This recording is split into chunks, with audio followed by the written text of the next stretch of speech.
জীবনের তাগিদে পরিবারের মুখে হাসি ফোটাতে সুদূর ওমানে পাড়ি জমিয়েছিলেন চার ভাই।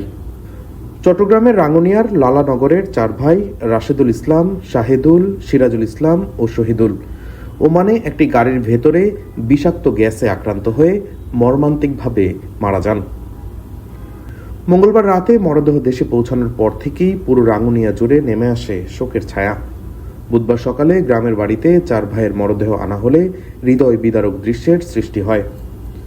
স্বজনদের আহাজারিতে ভারী হয়ে ওঠে পুরো এলাকা। শেষবারের মতো প্রিয়জনদের দেখতে ভিড় করেন আত্মীয় স্বজন, প্রতিবেশী ও নানা শ্রেণী পেশার মানুষ। হোসনাবাদ লালানগর উচ্চ বিদ্যালয় মাঠে অনুষ্ঠিত জানাজায় অংশ নেন হাজারো মানুষ। পাশাপাশি রাখা চারটি কফিন দেখে উপস্থিত অনেকেই চোখের পানি ধরে রাখতে পারেননি।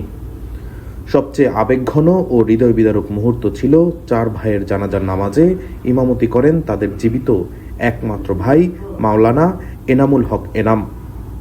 জানাজা শেষে লালানগর গ্রামের বন্দার রাজাপাড়া জামে মসজিদ সংলগ্ন কবরস্থানে পাশাপাশি চারটি কবরে দাফন করা হয় চার ভাইকে।